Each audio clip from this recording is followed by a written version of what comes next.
കുട്ടികളെയും വയസ്സായവരെയും പെണ്ണുങ്ങളെയും യൂത്തിനെ എല്ലാം അട്രാക്റ്റ് ചെയ്തൊരു പടമാണ് മമ്മൂട്ടിയുടെ. നിങ്ങൾ ഓർമ്മയുണ്ടോ ഏത് പടമാണെന്ന് പറയാം. അപ്പോൾ ഈ തരുമൂർത്തി എന്ന പടത്തിൽ ഉഗ്രൻ റോളാണ്. ത്രൂ ഔട്ട് മോഹൻലാലിനോട് വരുന്ന റോളാണ്. എനിക്ക് ഭയങ്കര സന്തോഷം. മോഹൻലാൽ എന്ന് പറഞ്ഞ മോഹൻലാൽ 13 വർഷം സാറിന് എന്നെ അഭിനയിക്കാൻ വിളിക്കാൻ പറ്റില്ല. കാര്യം അദ്ദേഹം അന്ന് ഇറങ്ങിയ പടം പഴശ്ശിരാജയാണ്. അതിനകത്ത് 1000 പടന്മാരുണ്ടായിരുന്നു. വേണമെങ്കിൽ എനിക്കൊരു വേഷം തരായിരുന്നു. സിനിമയിലേക്ക് ഒരു എല്ലാം ആയത് മണിയമ്പിള്ള എന്നുള്ള സിനിമയാണ്. ആ സിനിമയിൽ അഭിനയിച്ച ആ കഥാപാത്രത്തിൻ്റെ പേരും കൂടെ എൻ്റെ കൂടെ വന്നു. 10:30 മണി. ഇവർക്ക് 12 കഴിഞ്ഞല്ലേ ഇറങ്ങാൻ ടൈം. എന്താണ് ഇത്?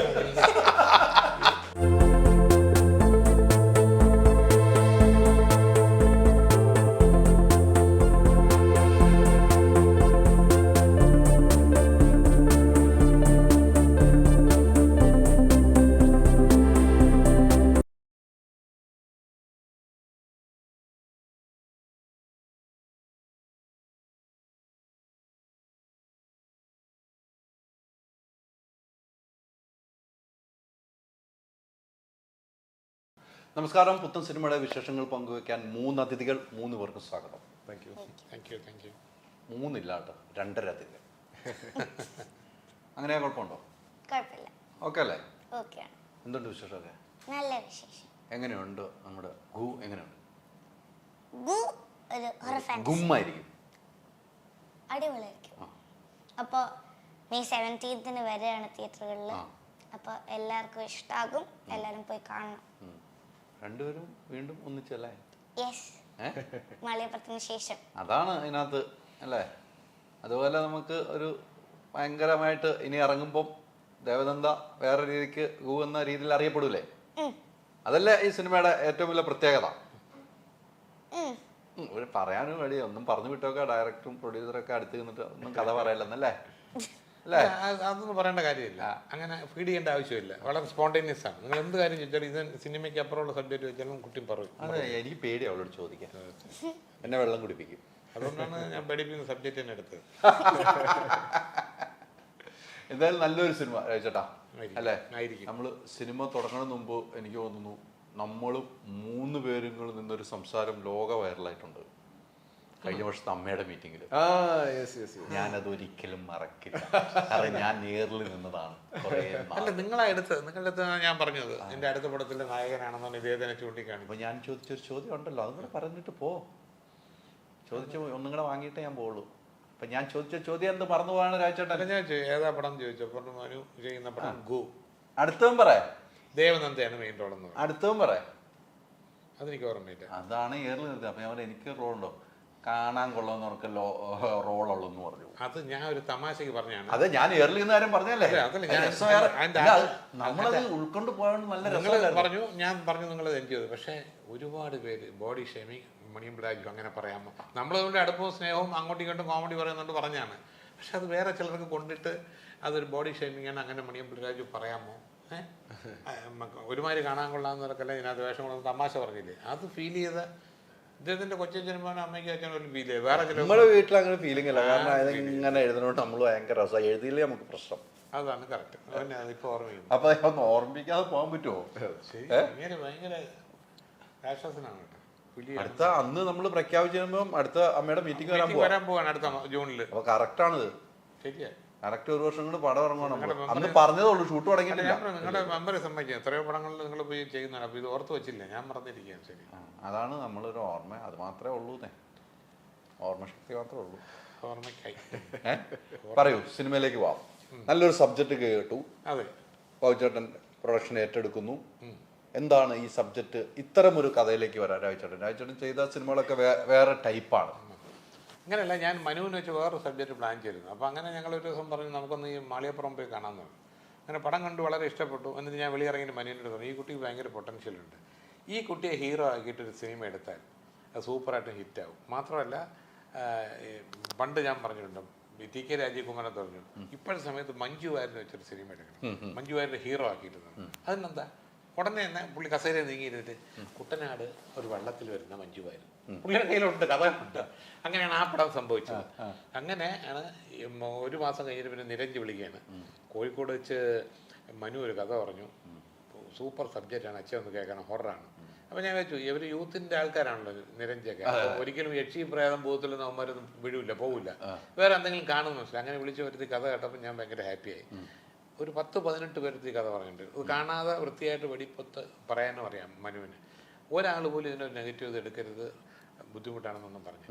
അപ്പോൾ അങ്ങനെ ഇപ്പോൾ നമ്മൾ അടുത്ത സ്റ്റെപ്പ് എന്ന് പറഞ്ഞാൽ ദേവനന്ദയെ കാണണം. ദേവനന്ദയെ കാണുന്നു, അവർക്ക് ഇഷ്ടപ്പെടുന്നു. ദേവനന്ദ നോ പറഞ്ഞ സിനിമയില്ല, അവിടെ ഡ്രോപ്പ് ചെയ്തിട്ട് പോകണം. പിന്നെ ഒരു സിനിമയാണ്, അതിനകത്തൊരു നായകൻ വളരെ ഇമ്പോർട്ടൻ്റ് ആണ്. അപ്പം നമ്മൾ ഞാൻ പറഞ്ഞ ആദ്യം ഇദ്ദേഹത്തിനെ പോയി കാണാമെന്ന് പറഞ്ഞു. ഇദ്ദേഹം മിക്കവാറും പോകാൻ ചാൻസ് ഉണ്ട്, കുട്ടിയല്ലേ ഹീറോ, നമുക്ക് കുട്ടിയുടെ അച്ഛനായിട്ട് മാളികപ്പുറത്തിലും വന്നതല്ലേ എന്നൊക്കെ പറയും, ഒഴിവാക്കാൻ. പക്ഷെ ചെന്ന് പറഞ്ഞാൽ വളരെ സന്തോഷപൂർവ്വം പുള്ളി സമ്മതിച്ചു. പുള്ളി നോ പറഞ്ഞാലും ഈ സിനിമയില്ല. അങ്ങനെ 2 എസ് വന്നപ്പോൾ തന്നെ നമ്മൾ കടന്നു കഴിഞ്ഞു. പക്ഷെ അത് ഈ പറഞ്ഞതുപോലെ ന്യൂജൻ ഒരു കഥ പറഞ്ഞപ്പോൾ അത് മോൻ അത് കേട്ട് കഴിഞ്ഞപ്പോൾ അതിനകത്ത് എന്തോ ഉണ്ട് എന്ന് പെട്ടെന്ന് അല്ലേ? അല്ല, ഞാൻ ഒരുപാട് ഒരു കഥ കേൾക്കാറില്ല. എന്താ പറയുക, എൻ്റെ അടുത്ത് ഇപ്പോൾ ഒരാൾ നിങ്ങളൊന്നൊരു കഥ പറയുന്നു, എനിക്കും ഭയങ്കര ഇഷ്ടപ്പെടും, നിങ്ങൾക്ക് ഇഷ്ടപ്പെടും. ഇത് നമ്മൾ ഇദ്ദേഹത്തിൻ്റെ അടുത്തോ പൃഥ്വിരാജിൻ്റെ അടുത്തോ മോഹൻലാലിൻ്റെ മോട്ടോ അവർക്ക് ഇഷ്ടപ്പെട്ടില്ലെങ്കിൽ പടം നടക്കില്ല. അപ്പോൾ അയാളുടെ എൻ്റെയും സമയം എനർജിയും വേസ്റ്റ്. ഞാൻ നിങ്ങളുടെ അടുത്തൊരു കഥയുണ്ടോ, ആരാണ് ഹീറോ? സാർ അത് പൃഥ്വിരാജാണ്. നിങ്ങൾ പോയി കഥ പറഞ്ഞ് അയാൾ ഓക്കെ പറയണമെങ്കിൽ ഞാൻ തിങ്കളാഴ്ച അഡ്വാൻസ് കൊടുക്കാം. എനിക്കിതിൻ്റെ പുറകെ നടക്കാൻ അവിടെ വന്ന് പറഞ്ഞിട്ട് എനിക്ക് കൊള്ളൂല ചേട്ടാ എന്ന് കേൾക്കാനും ബുദ്ധിമുട്ടാണെന്ന് പറഞ്ഞ് മനസ്സിലായില്ലേ? അപ്പോൾ നിരഞ്ജി ഇങ്ങനെ പറഞ്ഞ് ഞാൻ ആലോചിച്ചു, അവനാണെങ്കിൽ എല്ലാ സബ്ജക്റ്റ് പറയുമ്പോഴും ഇത് കൊള്ളൂല്ല എന്നൊക്കെ പറയുന്ന ആളാണ്. അച്ഛനെ ഇപ്പോഴും എന്നൊക്കെ പറഞ്ഞല്ലേ, പഴയ ആളെന്നൊക്കെ പറഞ്ഞല്ലേ. അപ്പോൾ ഇത് പറഞ്ഞ പിന്നെ തോന്നി, അങ്ങനെയാണ് കഥ കേട്ടത്. കേട്ടോ, നിങ്ങൾ സിനിമ കാണുമ്പോൾ അത് മനസ്സിലാവും. തീർച്ചയായിട്ടും സിനിമ കണ്ടാണ് ഈ പ്രേക്ഷകർ പറയേണ്ടത്.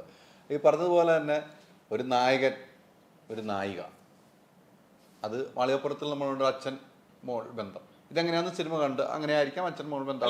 തുറന്ന് പറഞ്ഞേക്കാം, ഇതിലും അച്ഛനും മോളും തന്നെ എന്നാ അങ്ങനെ പറഞ്ഞേക്കാം, അച്ഛനും മോളുടെ ബന്ധം. പക്ഷെ അത്തരമൊരു സബ്ജക്റ്റ് കേട്ട് കഴിഞ്ഞപ്പോൾ ഇപ്പം രാജേട്ടൻ പറഞ്ഞു, ആ സബ്ജക്റ്റ് കേട്ടപ്പോൾ വീണ്ടും ഞാൻ അങ്ങനെ ഒരു വേഷത്തിലേക്ക് വരണോ എന്ന് ചിലപ്പോൾ ചിന്തിക്കാം. ഞങ്ങൾ രണ്ടും വീണ്ടും ഒന്നിക്കുന്നു, അങ്ങനെ ആയിരിക്കുമല്ലോ മിക്കവാറും. അപ്പം അങ്ങനെ ഒരു ചിന്താഗതി മാറാനുള്ള കാരണം എന്തായിരിക്കും?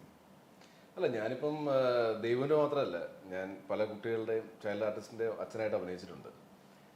പക്ഷേ മാളികപ്പുറം പോലത്തെ ഒരു മൈൽ സ്റ്റോൺ ആണ് നമ്മുടെ മലയാളം ഫിലിം ഇൻഡസ്ട്രിയിൽ തന്നെ ഒരു മൈൽ സ്റ്റോൺ ആണ്. ഇപ്പോൾ നമുക്ക് ഈ വർഷം, കഴിഞ്ഞ വർഷം, ഈ വർഷമൊക്കെ ആയിട്ട് നമുക്ക് തുരുതുര നമ്മൾ 100 കോടി അടിച്ചുകൊണ്ടിരിക്കുകയാണ്. അപ്പോൾ അതിനകത്തൊരു പ്രത്യേകിച്ച് ഇപ്പോൾ ഒരു എന്താണ് നമ്മൾ 100 കോടി ആയെന്ന് പറഞ്ഞാൽ നമ്മളൊരു ഷോക്കൊന്നുമില്ല. പക്ഷേ മാളികപ്പുറം വരെ ഇത് ഇടയ്ക്കിടയ്ക്ക് സംഭവിക്കുന്ന ഒരു സംഭവമായിരുന്നു മലയാളത്തിൽ. അപ്പം അങ്ങനത്തെ ഒരു സിനിമയിൽ നമ്മൾ ഒരുമിച്ച് അഭിനയിച്ചു, അത് ഓഡിയൻസിന് ഭയങ്കരമായിട്ട് ഇഷ്ടപ്പെട്ടു. അപ്പോൾ വീണ്ടും ആ ഒരു കോമ്പിനേഷൻ വരുമ്പോൾ നാച്ചുറലി അതിൻ്റെ അകത്ത് നിന്ന് എന്തെങ്കിലും ഒരു അച്ഛനും മകളും തന്നെയാണ്, ബന്ധമൊന്നും തന്നെയാണ്. ബട്ട് ഇത് നമ്മൾ വേറൊരു ബാക്ക് ഡ്രോപ്പിലാണല്ലോ പറയുന്നത്. പിന്നെ ഇതിനകത്ത് എന്നെ ഏറ്റവും അധികം അട്രാക്ട് ചെയ്തത്, അപ്പോൾ രാജചേട്ടനാണ് എന്നെ ഏറ്റവും അധികം വിളിക്കുന്നത്. രാജചേട്ടൻ എന്നെ വിളിക്കുമ്പോഴത്തേക്കും എനിക്ക് ഏറ്റവും കൂടുതൽ ഞാൻ എക്സൈറ്റഡ് ആയെന്ന് വെച്ചാൽ, നമ്മൾ കൊച്ചിലെ തൊട്ട് ഇദ്ദേഹത്തിൻ്റെ ബാനറിൽ വരുന്ന പടങ്ങളൊക്കെ കണ്ടിട്ടുണ്ട്, നമുക്ക് ഭയങ്കരമായിട്ട് ഇഷ്ടമാണ്. ഇപ്പോൾ ഓട്ട ആയാലും വെള്ളാനകളുടെ നാടായാലും ഇതൊക്കെ നമ്മൾ നിരന്തരം ഇപ്പോഴും ടി വി വരുമ്പോഴത്തേക്കും ആൾക്കാർ കാണുന്ന സിനിമകളാണ്. അപ്പോൾ ആ ഒരു ബാനറിൽ എന്നെ ആദ്യമായിട്ട് വിളിക്കുവാണ്. അപ്പോൾ ഞാൻ സിനിമ വന്നതിന് ശേഷവും രാജചേട്ടൻ പല പടങ്ങളും ചെയ്തിട്ടുണ്ട്, പക്ഷേ അതിൻ്റെ അകത്ത് ഞാൻ ഭാഗമല്ല, എന്നെ വിളിച്ചിട്ടില്ല. അപ്പോൾ ഇതിൻ്റെ അകത്ത് വിളിക്കുമ്പോഴത്തേക്കും നാച്ചുറലി ആ ഒരു ഇതുണ്ട്. പിന്നെ അതിനുശേഷം അപ്പോൾ ദേവനന്ദയെന്ന് രാജചേട്ടൻ പറഞ്ഞു, അച്ഛനും മകളുടെ വേഷം എന്നുള്ളതൊക്കെ പറഞ്ഞു. പിന്നെ നമ്മുടെ മെയിൻ ഇതെന്ന് വെച്ചാൽ കഥ കേൾക്കുക, കഥാപാത്രം കേൾക്കുക. അപ്പോൾ കഥാപാത്രം വീണ്ടും ഞാനിപ്പം മാളികപ്പുറത്തിൽ എന്താണ് ഞാൻ ഇപ്പം മരിക്കുവാണ്, എന്നിട്ട് പിന്നെ മോക്ക് പിന്നെ അത് പ്രശ്നമാകുന്നു, അങ്ങനെയൊക്കെ ഒരു ഇതാണെങ്കിൽ ചിലപ്പോൾ അത് റിപ്പീറ്റേഷൻ ആവും. അപ്പൊ അത് ഇല്ലാണ്ടിരിക്കാൻ വേണ്ടി ഞാനൊന്ന് പ്രാർത്ഥിച്ചു. അതായത് അതെ അതെ അതെ. അപ്പം മനു വന്ന് കഥ പറഞ്ഞപ്പോഴത്തേക്കും ഇതുപോലത്തെ ഒരു ഫാന്റസി മിക്സ്ഡ് ആയിട്ടുള്ള ഒരു ഫാമിലി ഹൊറർ പടം ഞാൻ ചെയ്തിട്ടില്ല. ഇപ്പം ഒരു ഭൂതകാലമാണ്, അല്ലെങ്കിൽ ഒരു ഹൊറർ പടം ഞാൻ ചെയ്തിരിക്കണമെന്ന് പറയാം. പക്ഷെ അതല്ലാണ്ട് ഇതിപ്പം ഭൂതകാലത്തിന്റെ ഒരു ബാക്ക്ഡ്രോപ്പും അല്ല, ഇതൊരു വേറെ ബാക്ക്ഡ്രോപ്പിൽ പറയുന്നതാണ്. അപ്പം കഥയോടനെ ഇഷ്ടപ്പെട്ടു. ഒരു 15-20 മിനിറ്റിലാണ് മനു എന്നോട് പറഞ്ഞത്. അപ്പോൾ തന്നെ രാജചേട്ടനെ വിളിച്ചു, ഐ എം ഇൻ എന്ന് പറഞ്ഞു ഞാൻ. പക്ഷെ 50% ഓൾറെഡി ഇന്നായിരുന്നു. അപ്പം റെഡി, ബാക്കിയിലൊക്കെ ഒരു സംഭവമാണ്. ഡെഫിനറ്റ്ലി. പിന്നെ യങ്സ്റ്റർ ആയിട്ടുള്ള ഒരാള് നിരഞ്ജ്, നിരഞ്ജിന്റെ അച്ഛനാണത് പ്രൊഡ്യൂസ് ചെയ്യുന്നത്. അപ്പോൾ അച്ഛൻ്റെ കാശ് പോകല്ലെന്ന് ഉറപ്പായിട്ടൊരു പകരം കാണുമല്ലോ ആ ഒരു ചിന്ത. അപ്പം നിരഞ്ജ് അത് ഗ്രീൻ സിഗ്നലിൽ കാണിച്ചുകൊണ്ടാണ് രാജചേട്ടൻ്റെ അടുത്തേക്ക് എത്തിയത്. സോ അപ്പോൾ ഇതെല്ലാം ഫാക്ടേഴ്സാണ്. പിന്നെ ഇതെല്ലാം ഫാക്ടേഴ്സാണ്. പടം നന്നായിട്ട് വന്നിട്ടുണ്ട്, ഇതെല്ലാം ഓക്കെ. പിന്നെ ബാക്കിയൊക്കെ ഓഡിയൻസിൻ്റെ കയ്യിലാണ്. ബോക്സ് ഓഫീസിൽ എന്തായിരിക്കും റിസൾട്ട് എന്നുള്ളത് നമുക്കറിയില്ല. പക്ഷേ ഞങ്ങളുടെ ടീമിനൊരു വിശ്വാസമുണ്ട്, ഈ പടം ഉറപ്പായിട്ടും ഏത് ഏജ് ഗ്രൂപ്പിലെ ആൾ കണ്ടാലും അവർക്ക് ഇഷ്ടപ്പെടും എന്നുള്ളത്. അതാണ് ഏറ്റവും വലിയ പോയിന്റ്. ആർക്കും ഇഷ്ടപ്പെടുന്ന ഒരു സബ്ജക്റ്റാണ്. അതാണ് ഏറ്റവും വലിയൊരു വിജയം. അങ്ങനെ ഉണ്ടാകുന്ന സിനിമയ്ക്ക് കൂടുതൽ വിജയം ഉണ്ടാവും. നമ്മൾ തള്ളാനൊന്നുമില്ല. ഇല്ല, എവിടെ കയറി അടിക്കുന്നു നമ്മൾ പറയാനില്ല. അത് പ്രേക്ഷകർ തീരുമാനിച്ചോളൂ. അല്ലേ രാജേട്ടാ?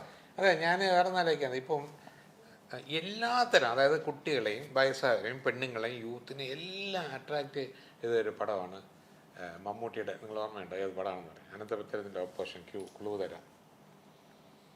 എല്ലാവർക്കും ഇഷ്ടപ്പെട്ട ഒരു പടമാണ്, ഭയങ്കര ഹിറ്റുമാണ് മലയാളത്തിൽ. ഒരു വരവൂടെ വരേണ്ടി വരും. രാജമാണിക്യം മമ്മൂട്ടി സിനിമയില്ലേ? ഞാൻ പറഞ്ഞ അപ്പോൾ സിനിമയുടെ കഥയും തന്ത്രങ്ങളൊന്നുമല്ല, ഓഡിയൻസ് പോയിന്റ് ഓഫ് വ്യൂവിൽ ഓഡിയൻസിൽ കുട്ടികൾ തൊട്ട് വയസ്സായവർ, പെണ്ണുങ്ങൾ, യൂത്ത് എല്ലാവർക്കും ഇഷ്ടപ്പെട്ട ഒരു എൻ്റർടൈനായിരുന്നു. നമ്മുടെ മനസ്സിലൊരു ആഗ്രഹം എല്ലാ പ്രായക്കാർക്കും, കുട്ടികളുടെ കുറേ ഇമ്പോർട്ടൻസ് ഉള്ളതാണ് ഇതിനകത്ത് കാര്യങ്ങളെങ്കിലും എല്ലാ തരക്കാരും ഒന്നിരുന്നുണ്ടല്ലോ 1 മിനിറ്റ് ബോറടിക്കാതെ കാണുന്ന ഒരു സിനിമ ആയിരിക്കണം എന്നുണ്ട്. ഈ സ്ക്രിപ്റ്റ് വായിക്കുമ്പോഴേ കാശ് പോകും, അല്ലെങ്കിൽ ഇത് കുഴപ്പമാണെന്ന് പറഞ്ഞാൽ നമ്മൾ അതിനകത്തോട്ട് കൈ വയ്ക്കില്ല. എൻ്റെ പടങ്ങളൊക്കെ നിങ്ങൾ ചോദിക്കാണ്ട് എല്ലാം ഹിറ്റാണ് ഓൾമോസ്റ്റ്. ഏതെങ്കിലും 1-2 പടങ്ങളെ മോശമായിട്ടുള്ളൂ. അതിൻ്റെ കാരണം എന്ന് വെച്ച് കഴിഞ്ഞാൽ ഈ സ്ക്രിപ്റ്റ് വായിക്കുമ്പോൾ ഉള്ള നമ്മുടെ ജഡ്ജ്മെൻറ്റ് പലരെയും ഞാൻ എടുത്തതായിട്ട് ഡിസിഷൻ എടുക്കില്ല. എൻ്റെ മക്കളെ മൂത്ത മോനെയും വൈഫിനെയും ഒക്കെ ഞാൻ ഇത് കേൾപ്പിച്ചു. എൻ്റെ വൈഫിനെ കേൾപ്പിച്ചു. നമുക്ക് പരിചയമുള്ള ഫ്രണ്ട് സർക്കിൾ പല ഏജിലുള്ള ആൾക്കാരുമായിട്ട്. പിന്നെ മനുവിന് സ്ക്രിപ്റ്റ് നോക്കണ്ട, അല്ലാതെ തന്നെ കാണാതെ കൃത്യമായിട്ട് പറയും ഡയറക്ടർ. കാര്യം അതൊരു നല്ല കാര്യമാണ് എപ്പോഴും ഒരു ഡയറക്ടർ റൈറ്റർ ആവുന്നത്. വേറൊരാളുടെ കഥ ഇയാൾ പറയുമ്പോൾ ശരിയാവില്ല. ഇത് അങ്ങനെ പറഞ്ഞ് ഇതിൽ ആരെങ്കിലും ഒരാൾ ഇത് കുഴപ്പമാണ് നെഗറ്റീവ് ആണെന്ന് പറഞ്ഞാൽ നമ്മളൊന്ന് പേടിച്ചു. ഇത് എല്ലാവരുടെയും ഒരു ഇതുണ്ട്. പിന്നെ നമുക്കെന്താ പറയുക, ഒരു ദൈവാധീനമുണ്ട് ഈ പടത്തിൻ്റെ എല്ലാ കാര്യങ്ങളിലും. തമിഴിൽ നിന്ന് റൈറ്റ്സിന് വേണ്ടിയൊക്കെ തെലുങ്കിനൊക്കെ വിളിച്ചപ്പോൾ അവർ പറഞ്ഞു, ദേവനന്ദൻ പറഞ്ഞു, ഇത് ലക്ഷ്മി കടാക്ഷമുള്ള പെണ്ണ് സാർ, പെരിയ ശ്രീദേവിമാരി വരേണ്ട ആർട്ടിസ്റ്റ്. ഞാൻ പറഞ്ഞ നാളത്തെ മഞ്ജു വാര്യരാണെന്ന് പറഞ്ഞു ഞങ്ങൾ എന്നൊക്കെ പറഞ്ഞിരിക്കുന്നു. അച്ഛനോട് പറയണ വൈകുന്നേരം 2 ബിരിയാണി അത് പറയില്ല, എന്നെ അച്ഛൻ പൈസ കിട്ടും. ചുമ്മാ നിങ്ങളിരിക്കും, അടുത്ത പടത്തിന് ഡബിൾ പൈസ വയ്ക്കും. അച്ഛനാണല്ലോ തീരുമാനിക്കണത്. അതെ. അല്ല, മോള് അച്ഛൻ കഥ കേട്ടു മോളുടെ അടുത്ത് പറഞ്ഞില്ല ഇങ്ങനെയാണ് എന്ന് പറഞ്ഞപ്പം നിങ്ങൾ വീണ്ടും ഒന്നിക്കുകയാണെന്ന് കയറിയപ്പോൾ വളരെ സന്തോഷവതിയായിരുന്നല്ലോ മോൾ അന്നത്തെ ദിവസം എന്ന് എനിക്ക് തോന്നുന്നു. അല്ലേ? പറയൂ, ആ ഒരു കാര്യം ഒന്ന് പറയും. മനുചേട്ടൻ വീട്ടിൽ വന്നു, കഥ പറഞ്ഞു. അപ്പം പിറ്റേ ദിവസം എനിക്ക് എക്സാം ഉണ്ടായിരുന്നു എന്ന് തോന്നുന്നു. അപ്പം ഞാൻ നേരത്തെ കടന്നു. പിന്നെ അത് കഴിഞ്ഞിട്ട് എന്നെ കൊണ്ടാക്കാൻ പോകുമ്പോൾ എനിക്ക് തോന്നുന്നു അച്ഛൻ പറഞ്ഞത് സൈജു അങ്കിളും ഞാനും പിന്നെയും അഭിനയിക്കുന്ന സിനിമയാണ്. പിന്നെ അച്ഛൻ ഒരു കുഞ്ഞ് ലൈൻ പറഞ്ഞു, ഒരു കുഞ്ഞ് ബേസിക് ത്രെഡ് പറഞ്ഞു തന്നതിൻ്റെ. അപ്പം എനിക്ക് ഇഷ്ടമായി. പിന്നെ ഷൂട്ടിങ് എങ്ങനെയായിരുന്നു ഷൂട്ടിംഗ് ലൊക്കേഷൻ? ഷൂട്ടിംഗ് ലൊക്കേഷനിൽ അടിപൊളിയായിരുന്നു. കാരണം എൻ്റെ പ്രായമുള്ള കുറേ കുട്ടികളുണ്ടായിരുന്നു. ഞങ്ങളെല്ലാവരും കസിൻസ് ആയിട്ടായിരുന്നു അഭിനയിച്ചത്. അതും അതിൻ്റെ ചുറ്റുമുള്ള സ്ഥലങ്ങളൊക്കെ ഭയങ്കര അടിപൊളിയായിരുന്നു. അപ്പം ഞങ്ങൾക്ക് ഉച്ചയ്ക്കായാലും എക്സ്പ്ലോർ ചെയ്യാനൊക്കെ രസമായിരുന്നു. പിന്നെ നിരഞ്ജൻ ചേട്ടൻ ഞങ്ങളുടെ ചെറിയച്ഛനായിട്ടാണ് അഭിനയിക്കുന്നത്. അപ്പം ഞങ്ങൾ ചെറിയെന്നാണ് ഷോർട്ട് ഫോം ആക്കി വിളിക്കുന്നത് സിനിമയിൽ. അപ്പോൾ ചെറിയും കൂടി ഉണ്ടാവും. പിന്നെ നമ്മളെല്ലാവരും ഉച്ചയ്ക്ക് ഊണോ കളിക്കും. ഭയങ്കര രസമായിരുന്നു. ഈ അങ്കിളിനെ എന്താ വിളിച്ചോണ്ടിരുന്നത്? അങ്കിളിനെ മണിയമ്പരാജ് അങ്കിൾ. അങ്ങനെ തന്നെ നല്ലതായിട്ട് കളിച്ചത്. ഊണ് കഴിക്കുന്നല്ല പറഞ്ഞു, യൂണോ കളിക്കുന്നതാണ് പറഞ്ഞു. തെറ്റിദ്ധരിക്കുന്നത്. ഇവരുടെ ഒരു കളിയുണ്ട്, കാർഡ്സ് വെച്ചിട്ട് പിള്ളേർക്ക് ഇങ്ങനെ എടുത്തിട്ട് ആദ്യം ആരുടെ കാർഡ് തീരുന്ന അവർ ജയിക്കുന്ന അങ്ങനെ ഒരു കളിയുണ്ട്. അപ്പോൾ നമ്മളെല്ലാവരും ഒരു വലിയ ടേബിൾ ഉണ്ടാവും, എല്ലാവരും ഇങ്ങനെ ചുറ്റിനിരിക്കും, എന്നിട്ട് ഓരോരോ കാർഡൊക്കെ ഇട്ട് കളിക്കും. ഈ വേറെ തമാശ ഉണ്ട്, ഉറപ്പടത്തി അഭിനയിച്ച കുട്ടിയാണ്. ഇവർക്കറിയില്ലോ ബാക്കി സീനുകൾ സിംബങ്ങൾ എന്താ സംഭവിക്കുന്നത്. ഈ പടം കാണിച്ച് 5 പ്രാവശ്യം പേടിച്ചു അതിനകത്ത്. അതല്ലേ നമ്മൾ ചെയ്തത് മാത്രം നമുക്ക് ഓർമ്മ. പിന്നെ പടം കണ്ടു കഴിഞ്ഞപ്പോഴാണ് അല്ലേ ഇതൊക്കെ ആയിരുന്നു. നമുക്കാകെ കുറച്ചേ അറിയുള്ളൂ. അപ്പൊ സിനിമ പോയി കാണുമ്പോ പിന്നെയും പേടിച്ചു. ഇപ്പൊ ചില സീൻസ് തിയേറ്ററിൽ പേടിച്ച സീൻസ് നമ്മൾ കണ്ടിട്ടുണ്ട് ഷൂട്ട് ചെയ്യുന്നത്. നമ്മൾ ആ സ്ഥലത്ത് ഉണ്ടായിരുന്നു, ഫുൾ അവരത് ചെയ്യുന്നത് കണ്ടു, നമ്മളെല്ലാം കണ്ടു ഒന്നിച്ച് അവിടെ ഇരുന്നിട്ട്. അപ്പൊ പേടിച്ചില്ല, പക്ഷെ പിന്നെ തിയേറ്ററിൽ വന്നപ്പോ പേടിച്ചു അല്ലേ? അച്ഛന്റെ വേഷങ്ങൾ കണ്ടിട്ട് പേടിച്ചോ? ഞാൻ എങ്ങനെയാണ് അത് പറയുന്നത്? അതെല്ലാരും വന്ന് കാണണ്ടേ? വിട്ടിക്കളഞ്ഞേക്കാം. അതെയോ? അതെല്ലാരും തിയേറ്ററിൽ വന്ന് കാണണ്ടേ? ഇപ്പൊ ആരാണ് പേടിപ്പിക്കുന്നത്, ആരാണ് നല്ലതെന്ന് ഇപ്പം പറയണ്ടല്ലോ. അങ്ങനെ കണ്ടാ പേടിച്ചോളും, പിന്നെ കുഴപ്പമില്ല. പേടിപ്പിക്കുന്ന രൂപമായിട്ട് ഞാൻ ഇറങ്ങിയിരിക്കുകയാണ്. കണ്ടില്ലേ താടിയൊക്കെ നിറച്ച്. തിയേറ്ററിൽ പേടിപ്പിച്ചില്ല. ഞാൻ ഒരു സൈഡിൽ കൂടെ ഇരട്ടത്ത് വന്നിട്ട് ആൾക്കാരെ മുമ്പ് ഞാൻ പേടിപ്പിക്കും. അങ്ങനെയെങ്കിലും നമ്മൾ പേടിച്ചില്ല. അവര് പേടിക്കുന്ന ടിക്കറ്റ് എടുത്ത് കയറി. ഇത് തിയേറ്റർ റെസ്റ്റോറൻറ്റ് പേടിച്ചില്ലെങ്കിൽ ഞാൻ തലവഴി മാസ്ക് ഒക്കെ ഇട്ടൊന്ന് പേടിപ്പിക്കും. അതിനെ കൂടുതലൊന്നും പറയാനില്ല. അത് നല്ല എക്സ്പീരിയൻസ് ആയിരിക്കും, എല്ലാവർക്കും കാണണം എന്ന് ആഗ്രഹമുള്ള ഒരു ഇതായിരിക്കും. പിന്നെ എന്നെ ചുവന്നോണ്ട് പോകേണ്ടി വരും കേട്ടോ. അല്ല, ഈ ഹൊറർ മൂവികൾ ഒത്തിരി ഇറങ്ങിയിട്ടുണ്ടല്ലേ? നമ്മൾ ഹൊറർ മൂവി, പണ്ടത്തെ ഹൊറർ മൂവിയൊക്കെ നമ്മൾ ഒരു വൈറ്റും ഇട്ട് വരുന്ന ഹൊറർ മൂവി അല്ലേ? അതാണല്ലോ നമ്മുടെ പ്രേതം എന്ന് പറഞ്ഞാൽ അതാണ് നമ്മുടെ വെള്ളിയാഴ്ച ഒരു വേറൊരു ശബ്ദം, ലാസ്റ്റ് പല്ല് ഉന്തി വരുന്നു. അതൊക്കെയാണ് പണ്ട് കാലങ്ങളിലുള്ളത്. അതിൽ നിന്നൊക്കെ ഒരു മാറ്റമായിരിക്കും ഈ സിനിമയെന്ന് ഞാൻ പ്രതീക്ഷിക്കുന്നു. നമ്മൾ ഇപ്പോഴത്തെ കാലഘട്ടം വരുമ്പോൾ അത് വേറെ രീതിക്ക് ആ ഒരു ചേഞ്ച് ആൾക്കാർ ഇഷ്ടപ്പെടും. ഉദാഹരണം ഞാനൊക്കെ മദ്രാസിലുണ്ടായിരുന്ന സമയത്ത് അന്ന് റോഡ് ട്രാഫിക് ബ്ലോക്കാണ്. നമ്മൾ നോക്കിയ ഒരു പുതിയ പടം വന്നിരുന്നു, നോക്കിയപ്പോൾ എക്സോർസിസ്റ്റ്. അപ്പോൾ ആ പടം കാണണം എന്ന് പറയും. അന്നത്തെ കാലത്ത് ഞാൻ 76 കാലഘട്ടത്തിലാണ് മല്ലികയും ഞാൻ, ക്യാമറമാൻ ഹേമേന്ദ്രൻ, കനകദുർഗ എല്ലാവരും കൂടെ അന്ന് ഞാൻ ഉമ്മാലോചിച്ച ഞങ്ങൾ പോയിട്ട് ഞങ്ങളുടെ പരിപാടി എന്ന് വെച്ചാൽ ഏതെങ്കിലും ദിവസം രാവിലെ ഇറങ്ങിയിട്ട് രാവിലെ ഒരു സിനിമ ഉണ്ട്, മല്ലികയാണ് എല്ലാം വാങ്ങിച്ചു തരുന്നുണ്ട്. ഉച്ചയ്ക്ക് പോകുന്നു, നമുക്ക് നിവൃത്തിയില്ല. വൈകുന്നേരത്തെ കാപ്പി, രാത്രിത്തെ ഫുഡ്, സെക്കൻഡ് ഷോ എക്സോസിസ്റ്റ് കാണുന്നു. എനിക്ക് തിരിച്ച് ലോഡ്ജിൽ പോകാൻ വയ്യ, പേടിയാണ്. അവസാനം ഇവരെ വീട്ടിൻ്റെ വരാന്തയിൽ അത്തൊരു ഹാളിൽ നിന്ന് ഞാൻ കിടന്നുറങ്ങി. എനിക്ക് പേടിയാണ്. അവിടെ തന്നെ നമ്മൾ ലൈറ്റ് ഓഫ് ചെയ്തെന്ന് പറഞ്ഞു, പേടിച്ചു പോയി. അപ്പം പേടി എല്ലാവർക്കും പേടിയാണെങ്കിലും ഇത് കാണാൻ ഇഷ്ടമാണ്. അതുപോലെ തന്നെ പിന്നെ കുറേ നാൾ കഴിഞ്ഞ് സിനിമ വന്നപ്പോഴാണ് ഓമൻ എന്നൊരു പടം റിലീസായത്. അപ്പോൾ മദ്രാസിൽ ഓമൻ OME എന്ന് ഒട്ടിച്ചപ്പോൾ ഞാൻ സ്വാമേട്ടൻ്റെ പേരിലൊരു പടം ഇറങ്ങിയിട്ടുണ്ട്. സോമേട്ടൻ കേട്ട് അതങ്ങനെ നമ്മൾ കള്ളം പറയില്ല ചേട്ടാ. ഓമൻ എന്നുള്ള പടത്തിൽ സോമേട്ടൻ തന്നെ രാത്രി യെസ് കൊണ്ട് ഒട്ടിച്ചെന്നാണ് എല്ലാവരും പറയുന്നത്. അപ്പോൾ സോമനായി അങ്ങനെ ഒരു കഥയുണ്ട്. അപ്പോൾ ഹൊറർ പടമാണ്. ഇപ്പം ഞാൻ പറയും എല്ലാവരും നമ്മൾ പറയുന്നുണ്ട്, ആൾക്കാർ എനിക്ക് പേടിയൊന്നുമില്ലെന്ന് പറയും. എനിക്ക് ഭയങ്കര പേടിയാണ്. ഞാനൊരു ഹോണ്ടഡ് ഹൗസിലോ ഏതെങ്കിലും ഹോട്ടലിൽ ചെല്ലുമ്പോൾ ഞാൻ ചോദിക്കും, ഇതെന്താണ് എൻ്റെ പൂട്ട് മുറിച്ചിരിക്കുന്നത്? ഒരിക്കൽ ഞാൻ ഇവിടെ ഒരു ഹോട്ടലിൽ ചോദിച്ചു, എന്താ പൂട്ട്? അല്ല സാർ, അത് ഇങ്ങനെ സ്റ്റക്കായി. ഞാൻ പറഞ്ഞു അങ്ങനെ ആവുമല്ലോ, എനിക്ക് ടെൻഷൻ.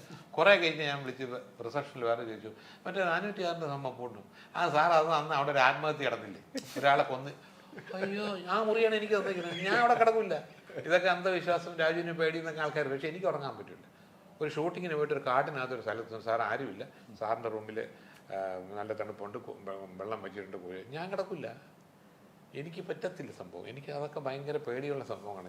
എനിക്ക് ഭയങ്കര ഇതൊക്കെ ഞാൻ പറയുന്നത് പേടിയുണ്ട്. പലർക്കും പേടിയുണ്ട്. ഒരാൾ നടന്നു പോകുമ്പം ഇരുട്ടത്ത് ആരെങ്കിലും മുമ്പ് ചാടുന്നു, ബോന്ന് കാണിച്ചാൽ മതി, എല്ലാവരും പേടിക്കും. പേടിയുള്ള സംഭവമുണ്ട്. നമ്മളിപ്പോൾ ഈ പേടിയിലെ തിയേറ്ററിൽ നമ്മൾ വലിയൊരു ഇപ്പം സൗണ്ട് സിസ്റ്റം ഒക്കെ വേറെയാണ്. ഒരു സൗണ്ട് നമ്മൾ ഒരു നട്ടിലുണ്ടാവും, ആരയില്ലാത്ത അത് ഉറപ്പാണ്. പേടിയല്ല. ഞാൻ ഒന്നാമത് കുട്ടിക്കാലം തൊട്ട് തന്നെ വീട്ടിൽ ഭക്ഷണം തരുമ്പോൾ തന്നെ പറയാണ്, കഴിക്കുക അല്ലെങ്കിൽ ഇപ്പോൾ ഉമ്മാക്കി വരും, ഭൂതമ്മ എന്നെ പിടിക്കും, വേഗം കഴിക്കും. അവിടുന്ന് തുടങ്ങിയാണ് നമ്മുടെ പേടി. അവരവിടെ അങ്ങനെ പഠിക്കും. പിന്നെ ഞാൻ അപ്പൂപ്പൻ്റെ അമ്മൂമ്മേൻ്റെയൊക്കെ പെറ്റായിരുന്നു. ഹോളിഡേയ്സിലൊക്കെ ചെല്ലുമ്പോൾ ഇവർ ഈ പേടിപ്പിക്കുന്നവർ. അങ്ങനെ നിൻ്റെ അടുത്തൊന്നും ചുണ്ണാമ്പ് പിടിക്കും, വെള്ള സാരിയും വെള്ള ബ്ലൗസും ഇട്ടിരുന്നു. നീ ചുണ്ണാമ്പ് കൊടുക്കും, നിന്നെ പിടിക്കും. പിന്നെ പിറ്റേന്ന് കാലത്ത് പനിയുടെ താഴെ നിൻ്റെ തലമുടിയും ഈ അസ്ഥിയും മാത്രമേ കാണും, ബാക്കി മുഴുവൻ യക്ഷി കഴിച്ചിരിക്കും. സന്ധ്യ കഴിഞ്ഞ് വെളി ഇറങ്ങാൻ വയ്യ, കളിക്കാൻ പോകുക ഫ്രണ്ട്സിൻ്റെ അടുത്ത് പോയി 5:30 മുമ്പ് വീട്ടിൽ കയറും. പേടി. ഈ പേടിയിലൂടെയൊക്കെ ഞാൻ ജീവിച്ചപ്പോൾ ഈ പടത്തിനിടയ്ക്ക് അദ്ദേഹത്തിൻ്റെ ക്യാരക്ടർ അത് പറയുന്നുണ്ട്, ഒരു വേറെ സിറ്റുവേഷൻ സിനിമ ആണെന്ന് മനസ്സിലാവും. അപ്പം ഞാൻ ബേസിക്കലി എന്താ പറയുക, ഭയങ്കര പേടിത്തൊണ്ടനാണ്. ഇവരൊക്കെ പറയാം പേടിയില്ല, എനിക്ക് കുഴപ്പമൊന്നുമില്ല എന്നൊക്കെ പറയും. അല്ല, പേടിയില്ലാത്തവരാരുമില്ല, പേടിയില്ല എന്ന് പറയുന്നത്. ഞാനൊരു ഹോട്ടലിൽ ദുബായിൽ പോകുന്നു, എൻ്റെ 16ാമത്തെ നില ഞാൻ താമസിക്കുന്നത്. രാത്രി എന്തോ വന്നു വർക്കെല്ലാം കഴിഞ്ഞാൽ 1 മണിയായി. ഞാൻ വന്ന് കയറി ഒരു 3 നില നമ്മൾ ലിഫ്റ്റ് നിൽക്കുന്നു. തുറക്കുമ്പോൾ ഒരു സൂട്ടൊക്കെ ഇട്ടൊരു കറുത്ത് തടിച്ചൊരു നീക്കിരും നിൽക്കുന്നു. ഞാൻ അല്ലാതെ അയാൾ നേരെ എൻ്റെ മുഖത്ത് നോക്കിയിട്ട് ഇങ്ങനെ സ്റ്റെപ്പ് വെച്ചിട്ട് നേരെ ഈ ലിഫ്റ്റിൽ എൻ്റെ ബാക്കിൽ ഞാനിങ്ങനെ നിൽക്കുകയാണ്. ഇയാൾ എൻ്റെ കഴുത്ത് ഞെക്കിക്കൊല്ലോ, അതോ കുത്തിക്കൊല്ലോ, അതോ എൻ്റെ കഴുത്ത് വലിച്ചോടിക്കോ? ഞാൻ ദൈവമേ 16 ആവണേന്ന്. അയാളൊന്നും ചെയ്യില്ല, അയാൾ 15 ഇറങ്ങി. പക്ഷെ എൻ്റെ അത്രയും നേരത്തെ ട്രാവലിംഗ് ഉണ്ടല്ലോ, പേടിയായിരുന്നു. അപ്പം രാവിച്ചേട്ടന് ഇത് എനിക്കിഷ്ടമായി. ആ പേടിയുള്ള ഒരു മനുഷ്യൻ ഇടയ്ക്കിടയ്ക്ക് നമുക്കൊന്ന് കിട്ടണം. ചില ഡയലോഗ് അടിക്കുമ്പോൾ ഒരാൾ നേരിട്ട് വരുന്നു, നമ്മുടെ തുടക്കാൻ വരുന്ന എന്താ അവിടെയൊക്കെ ധൈര്യമുണ്ട് നമുക്ക്. ഈ ഇരുട്ട് ഈ പേടിപ്പിക്കാൻ വരുന്നതുകൊണ്ട് നമ്മൾ അവൻ്റെ തേറ്റുമുട്ടാനും പിടിക്കാനും തയ്യാറാണ്. പക്ഷെ നടന്നു പോകുമ്പോൾ ഇവൻ തലവഴി വെള്ളം മുന്നിട്ട് എന്ന് പറഞ്ഞ് മുമ്പ് വന്നാൽ ഞാൻ വീണ്ടും പോകണം. അത് വേറെ കാര്യം. അത് നമ്മുടെയൊക്കെ ഉപബോധം മനസ്സിലുണ്ട്. ഇപ്പം എൻ്റെ മക്കളുടെ അടുത്തൊക്കെ പ്രയാസം വെച്ചിരുന്ന എനിക്ക് എന്തെന്ന് വെച്ചാൽ ഇതൊക്കെ ഇങ്ങനൊരു സംഭവമുണ്ട്, ഇതൊക്കെ കെട്ടുകഥകൾ എന്നൊക്കെ പറയും. അതേസമയം ഹൊററിനെ നമ്മൾ നല്ല രീതിയിൽ റിയലിസ്റ്റിക് ആയിട്ട് പ്രത്യേകിച്ച് ചെയ്യാൻ നന്നായി. ഉദാഹരണം നമ്മൾ ഈ ഭ്രമയോഗം ഒക്കെ പടം കണ്ടില്ല, മമ്മൂട്ടിയൊക്കെ വിളിച്ചു, ഇത് നല്ല പടമാണ്. അതിനകത്ത് ഈ പറഞ്ഞ യക്ഷിയുണ്ട്, ഒരു സീനിലൊക്കെ ബിഗിനിങ്ങിലുണ്ട്, നല്ല രസം, ആൾക്കാരെ അക്സെപ്റ്റ് ചെയ്യില്ലേ. ഈ പടത്തിനെ സംബന്ധിച്ചോളം ഭയങ്കര തിയേറ്റർ എക്സ്പീരിയൻസാണ്. അതായത് ഇടിപെട്ട് മ്യൂസിക്കും റീ റെക്കോർഡിങ്ങും ഗ്രാഫിക്സും കാര്യങ്ങളും എല്ലാം വെച്ചിട്ടാണ് പടം ചെയ്തത്. ഞാൻ അനന്തപത്രം 2005 എടുക്കുമ്പോഴത്തേക്ക് അന്ന് ഇവിടെ CG ചെയ്യാനുള്ള പോസിബിലിറ്റീസ് ഇല്ല. ഒരു ഷോട്ട് മാത്രമേ ഇവിടെ മദ്രാസ് കൊണ്ടുവന്ന് ഭീകരമായ പൈസ കൊടുത്തിട്ടുണ്ട്. ഒരു മറ്റേ ആ ലാസ്റ്റിൽ ഇത് കാണിക്കുമ്പം നാഗമാണിക്യം കാണിക്കുമ്പോൾ ഒരു വെളിച്ചം. നാഗമാണിക്യം കാണിക്കാൻ പാടില്ല എന്നുള്ളത് അന്നേ സന്തോഷം പറഞ്ഞു. അത് നമ്മൾ കാണിക്കണ്ടേ ഡയറക്റ്റായിട്ട്. മറ്റേ തെലുങ്ക് സിനിമയിലെ കാണിക്കുന്നത് ഒരു റേസ് ഇങ്ങനെ വരുന്നുണ്ട്. ഈ പോയിസൻ്റെ ഒക്കെ ഒരു കളർ സന്തോഷം പറഞ്ഞ വയലറ്റ് കളറിൻ്റെ ഒരു കളർ ആയിരിക്കണം എന്ന് പറഞ്ഞൊരു ഒരു വയലറ്റ് ലൈറ്റിംഗ് കൊടുത്തു. പുള്ളി ഒരു മാജിക്കിൻ്റെ ആളാണല്ലോ ലൈറ്റിങ്ങിലും ഫോട്ടോഗ്രാഫിയിലൊക്കെ. അത്ഭുതം ഞാൻ കണ്ടിട്ടുള്ള അത്ഭുത ക്യാമറമാണ്. അപ്പോൾ അത് അന്ന് എടുത്തത്. അപ്പോൾ അന്നത്തുള്ളതിനേക്കാളും ടെക്നിക്കലി നമ്മൾ അന്ന് ഡ്രോൺ ഇല്ല. അന്ന് ജിബാണ് ഇങ്ങനെ വന്നിട്ട് മനേരെ അകത്തൂടെ വന്ന് മുകളിലോട്ടൊക്കെ ഒരു 4 കെട്ടിനകത്തുണ്ട്. ഇപ്പം ഡ്രോണുണ്ട്, കാര്യങ്ങളുണ്ട്, ക്യാമറ ഏറ്റവും കൂടിയ ക്യാമറ നമ്മൾ ഷൂട്ട് ചെയ്തിരിക്കുന്നത്. അതായത് ലോ ലൈറ്റിൽ വരെ ഷൂട്ട് ചെയ്യാന്നുള്ള എക്സ്പെൻസീവ് ക്യാമറ, സൗണ്ട് സിസ്റ്റം അല്ല. അപ്പം അങ്ങനെ പടം കിടിലമാക്കാൻ പറ്റിയിട്ടുണ്ട്. അതിൻ്റെ സന്തോഷം, അതിൻ്റെ ഒരു സന്തോഷവും അതിൻ്റെ ഒരു സംസാരത്തിൽ നിന്നുമുണ്ട്. ഈ ചോദ്യങ്ങൾ തന്നെയായിരുന്നു ഞാൻ ചോദിക്കായിരുന്നു. അപ്പോൾ അതിനകത്ത് പറഞ്ഞാൽ പല രൂപത്തിലുള്ള യക്ഷികളെ നമ്മളുണ്ട്. ഇതിൽ വേറെ ന്യൂജൻ ഒരു സംഭവം പിടിക്കുമ്പോൾ തന്നെ പ്രേക്ഷകർക്ക് അങ്ങനെയാണല്ലോ വേണ്ടത്. നമ്മൾ പഴയ കാലം യക്ഷികളിലേക്കല്ല പോകുന്നത്. അത്തരം ഒരു കാലഘട്ടത്തിലേക്കുള്ള യക്ഷിയും ഇത് വെച്ച് നോക്കുമ്പോൾ പഴയകാല യക്ഷിയും ഇപ്പോഴത്തെ യക്ഷിയും വെച്ച് നോക്കുമ്പോൾ എന്താണ് ഒരു വ്യത്യാസം? നമ്മൾ ഇതിൻ്റെ അകത്ത് കാണിക്കുന്നില്ല. ഇപ്പോൾ ഒരു ഭയങ്കര ഭീകരതയുള്ളൊരു മുഖം. ഇപ്പോൾ ഞാൻ പണ്ട് മഹാരാഷ്ട്രയിലായിരുന്നപ്പോഴത്തേക്കും ദോ ഗസ് ജമീൻ കെ നീച്ചെ, ബന്ദർവാസ എന്നൊക്കെ പറയും. ബന്ദർവാസൊക്കെ ഭയങ്കര ഹിറ്റായിട്ടുള്ള ഹൊറർ പടമാണ്. അപ്പോൾ അതിൻ്റെ അകത്ത് പൂച്ചക്കണ്ണൊക്കെ വെച്ച് ലെൻസ് വെച്ചിട്ട് മുടിയൊക്കെ ഷേവ് ചെയ്തിട്ടുള്ള ഒരു ഭയങ്കര രൂപമാണ് ഒരു മേക്കപ്പിലൂടെ കൊണ്ടുവന്നിരിക്കുന്നത്. അതൊക്കെയായിരുന്നു പോസ്റ്റർ. ഇത് കാണുമ്പോൾ തന്നെ നമുക്ക് ഇതിൽ പേടിക്കാൻ പറ്റും, നമുക്കിത് കാണണം എന്നൊക്കെയുള്ളൊരു സാധനം വരും. അപ്പോൾ ഇത് കാണിച്ചിട്ടാണ്. ഇതിൻ്റെ അകത്ത് സിറ്റുവേഷൻസ് ആണ്. ഇതിൻ്റെ അകത്ത് ഇവിടെ നടക്കാത്തൊരു സാധനങ്ങളും കാണിക്കുന്നില്ല. ഇപ്പം നമ്മൾ ഫീഡ് ചെയ്യുമല്ല. നമ്മളിപ്പം യക്ഷി ഉണ്ടെന്നോ പ്രേതം ഉണ്ടെന്നോ ഇതൊന്നും നമ്മൾ പറയുന്നില്ല. ഇതാ സിനിമ കാണുമ്പോൾ നിങ്ങൾക്ക് മനസ്സിലാവും. ഇത് നമ്മൾ കൊച്ചിലെ നമുക്ക് ചില ഇൻഫർമേഷൻസ് കിട്ടിയിട്ടുണ്ട് എവിടെ നിന്നൊക്കെയോ. അത് ചിലപ്പോൾ വീട്ടിൽ നിന്നായിരിക്കാം, അല്ലെങ്കിൽ പുറത്തുനിന്നായിരിക്കാം, കൂട്ടുകാരുടെ നിന്നായിരിക്കാം. ആ ഇൻഫർമേഷൻസ് നമ്മുടെ മനസ്സിലുണ്ടാക്കുന്ന പ്രശ്നങ്ങളിലൂടെയാണ് ഇത് പോകുന്നത്. പോർച്ചുഗലിൽ മൈസൂർ എന്നൊരു പടത്തിന് പോയി, പോർച്ചുഗലിൽ ഷൂട്ടിങ്. അപ്പോൾ അവിടെ ഒരു കോട്ട പോലെയൊക്കെയുള്ള ഒരു ഹോട്ടലിന് മുമ്പ് നിർത്തുന്നു. പോർച്ചുഗലിൽ തന്നെ കുറച്ച് ഉള്ളിലുള്ള സ്ഥലമാണ്. അപ്പോൾ അവിടെ ചെല്ലുമ്പോൾ ഈ റിസപ്ഷൻ എവിടെയാണെങ്കിൽ അപ്പുറത്ത് 2 ശവകുടീരങ്ങൾ. അപ്പോൾ ഞാൻ ചോദിച്ചതെന്ന് പറഞ്ഞപ്പോൾ അത് 400-500 വർഷം മുമ്പ് ഈ കൊട്ടാരത്തിൻ്റെ രാജാവ് അദ്ദേഹം മരിച്ചപ്പോൾ അദ്ദേഹത്തിൻ്റെ സുന്ദരിയായ ഭാര്യ ഈ കട്ടിലിൻ്റെ അടുത്ത് തന്നെ ഇരുന്ന് ഭക്ഷണം പോലും കഴിക്കുക, അവരും മരിച്ചു. അപ്പോൾ 2 പേരും ഇങ്ങനെ കിടത്തിയിരിക്കുകയാണ്. അതോടെ എൻ്റെ ഗ്യാസ് കയറുന്നു. ഈ സിനിമ എനിക്ക് വീട്ടിൽ പോയത് ഇവിടെയാണല്ലോ ഞാൻ താമസിക്കേണ്ടത്. ഈ 2 ശവകുടീരനെ കിടന്ന് അങ്ങനെ കീ വാങ്ങിച്ച് ഞാൻ റൂമിൽ കിടന്നിട്ട് എനിക്ക് നല്ല തണുപ്പാണ്, എനിക്ക് ഉറക്കമേ വരുന്നില്ല, എനിക്ക് പേടിയുണ്ട്, കൈ കലം. ഞാൻ വിചാരിച്ചൊന്ന് മനോജ് കേജ് എൻ്റെ മുറിയിൽ പോയി കിടക്കാം. അതാണ് വഴി. ഞാൻ എൻ്റെ റൂം തുറന്നിട്ട് അടുത്ത റൂമാണ് മനോജ് എൻ്റെ, കുറച്ച് ദൂരം നടന്ന് ഒരു അവിടെയാണ് പോയി.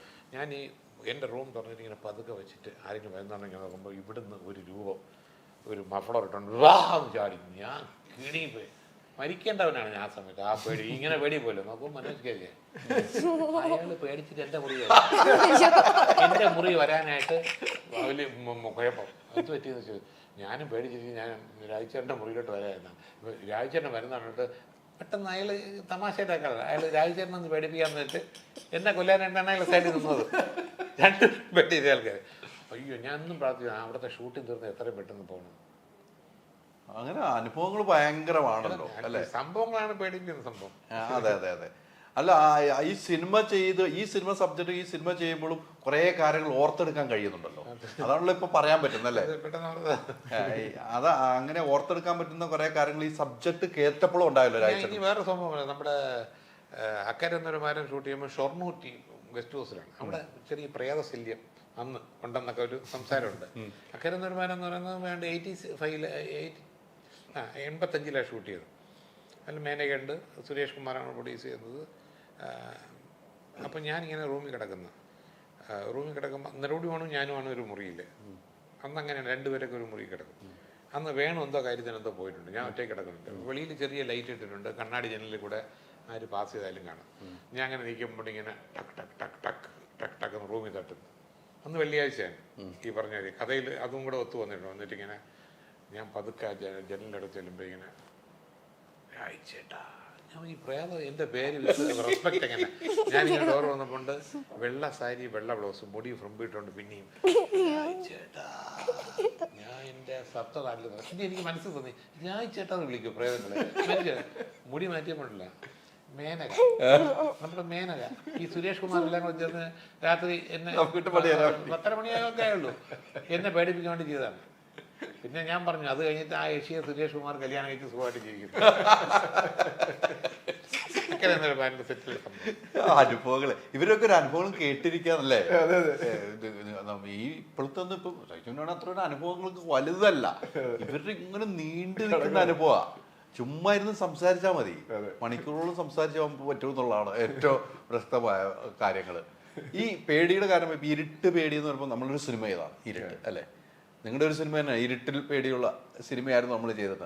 ഇരുട്ട് പൊതുവെ പേടിയുണ്ട് എല്ലാവരും, ആരില്ല എന്ന് പറഞ്ഞാലും പേടിയുണ്ട്. നമ്മൾ വീട്ടിലൊന്ന് കറണ്ട് പോട്ടെ, ആരാ പേടിക്കാത്ത? പെട്ടെന്ന് ശബ്ദം കേട്ടിരുന്നാൽ പേടിക്കില്ല കറണ്ട് പോയി കഴിഞ്ഞാൽ. ഒന്നും വേണ്ട, നമ്മളൊരു വഴിയിൽ കൂടെ നടന്നു പോകുന്ന രാത്രി ഒരു അപരിചിതൻ വെറുതെ ആവശ്യം നമ്മുടെ പറയുമായിരുന്നു, അയാൾക്കവിടെ പോകാനുള്ളതാണ്. നമുക്ക് സംശയമാണ് ഇയാൾ എന്തിനും നമ്മൾ തിരിഞ്ഞപ്പോൾ ഇയാളും തിരിഞ്ഞല്ല, അയ്യോ മനസ്സിൽ അത് ഉടലെടുക്കുന്നു. മനസ്സിൽ വരും, ആ ചിന്താഗതി വരും. ഇല്ല എന്ന് ആര് പറഞ്ഞാലും നമുക്ക് അംഗീകരിക്കാൻ കഴിയില്ല. മോളെ ഏറ്റവും കൂടുതൽ പേടിച്ചിരിക്കുന്നത് എന്ത് കണ്ടിട്ടാ?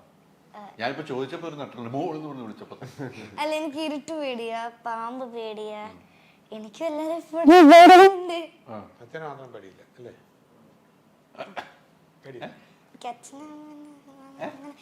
മനുഷ്യരെന്ന് പറയുമ്പോ കള്ളന്മാരെ പേടിയാണ്. പിന്നെ ഈ സിനിമകളിലൊക്കെ നമ്മൾ കാണുമല്ലോ ഇങ്ങനെ അറ്റാക്ക് ചെയ്യാൻ വരുന്നവർ, അങ്ങനൊക്കെ പേടിയാണ്.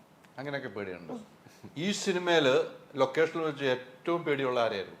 ലൊക്കേഷനുള്ള സിനിമയിലേക്ക് വെച്ച് ഇത് പറഞ്ഞാൽ ഞാൻ സിനിമ സ്പോയിൽ ചെയ്യും, അതുകൊണ്ട് ഞാൻ പറയുന്നത്. അത് വിട്ട് ലൊക്കേഷനിൽ ആരെയായിരുന്നു പേടി എന്നുള്ളത്? അതന്നെ, ലൊക്കേഷനിലുള്ള ആള് സിനിമയിലുള്ള ആളായതുകൊണ്ട് ഞാൻ ആളുടെ ക്യാരക്ടർ പറഞ്ഞ പിന്നെ പേടിയാണ്. പിന്നെ നമ്മള് സസ്പെൻസ് പൊളിക്കും. എങ്ങനെയുണ്ട് മിടുക്കി? നമ്മളാണെങ്കിൽ അറിയാതെ ഇങ്ങനെയൊക്കെ വില്ലന്മാരെ ചോദിക്കുമ്പോൾ പറഞ്ഞു പോകും. അതാണ് അവർ ആദ്യമേ പറഞ്ഞത്, ചോദിക്കുന്ന ചോദ്യങ്ങളെ കൊള്ളാം, പെടുത്തുന്ന ചോദ്യങ്ങൾ ചോദിക്കുന്നില്ല, നിങ്ങൾ കറങ്ങി തിരിഞ്ഞ് ആ സസ്പെൻസ് എടുക്കാൻ നോക്കി കിട്ടൂല. ഓള് സ്കൂളിലൊക്കെ വെച്ച് ഇങ്ങനെ കൂട്ടുകാരൊക്കെ ആയിട്ടിരിക്കുമ്പോൾ ഈ ഇപ്പൊ രാജേട്ടൻ പറഞ്ഞു കേട്ടില്ലേ, ഞങ്ങൾ പറഞ്ഞു കേട്ടില്ലേ ഇങ്ങനെ പേടിപ്പിക്കുന്ന കഥകൾ, അങ്ങനെ ഒരു അനുഭവം ഉണ്ടായിട്ടുണ്ട് മോക്ക്? കൂട്ടുകാരങ്ങോട്ടും ഇങ്ങോട്ടും വെറുതെ കഥകൾ ഉണ്ടാക്കി പറയും. ഇങ്ങനെ എന്താണ്, അവിടെ എൻ്റെ ഒരു ഫ്രണ്ട് ഇങ്ങനെ കണ്ടിരുന്നു, എൻ്റെ അമ്മ എൻ്റെ ഫ്രണ്ട് പേടിച്ചു പോയി എന്നറിയോ എന്നൊക്കെ പറയും. അങ്ങനെ വെറുതെ ഫ്രണ്ട്സ് തമ്മിൽ അങ്ങോട്ടും ഇങ്ങോട്ടും പേടിപ്പിക്കാൻ നോക്കും.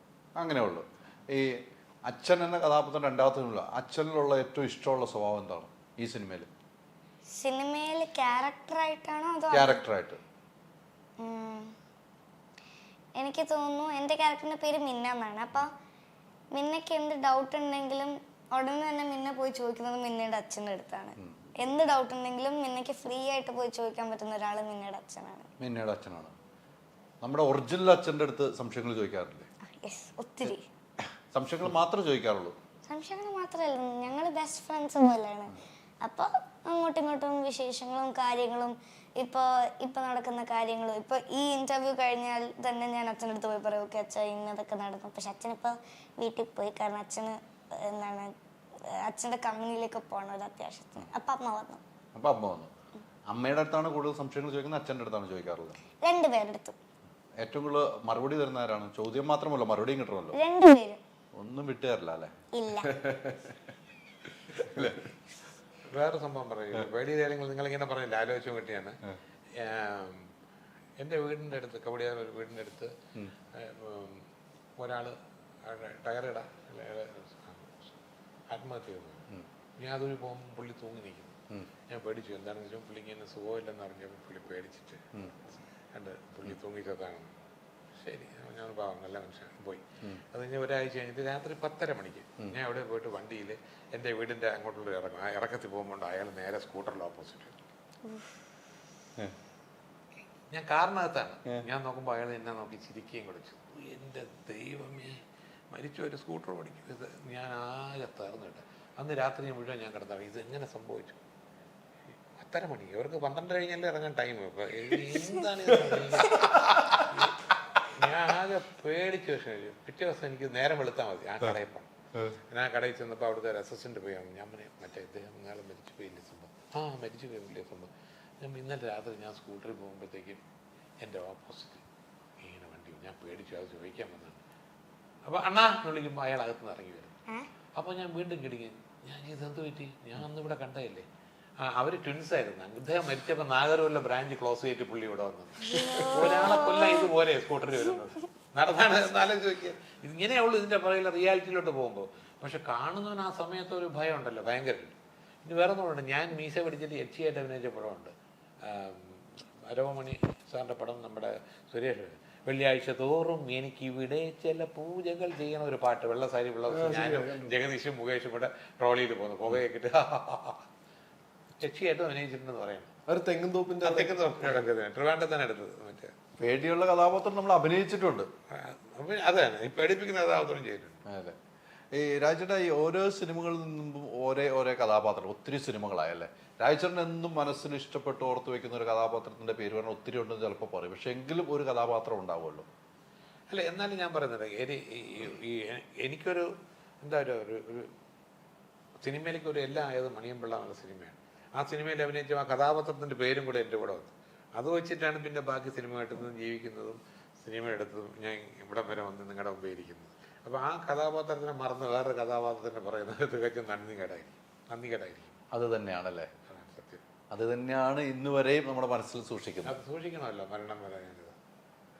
ഇപ്പം സിനിമകൾ എത്രയാന്ന് ചോദിച്ചില്ല, ഇപ്പം പുതിയ സിനിമയിലേക്ക് പോയിരിക്കുകയാണ്, ആ ലുക്കിലാണ് ഇരിക്കുന്നത്.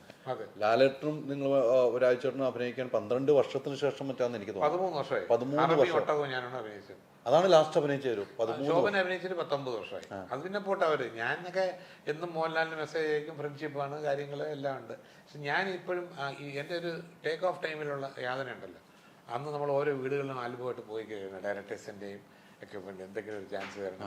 അതിൻ്റെ തിത്താനും വേറെ അങ്ങനെയാണ് തമ്പി സാറിൻ്റെ അവിടെ വന്നതും കിട്ടി വന്നത്. പക്ഷെ ഞാൻ മണിയമ്പിള്ളയൊക്കെ വന്നതിന് ശേഷം ഒന്നും അനക്കം വെച്ചതിന് ശേഷം പിന്നെ ഇന്നേ വരെ ഒരു മനുഷ്യർക്കും ഞാൻ ചാൻസ് ചോദിച്ചിട്ടില്ല.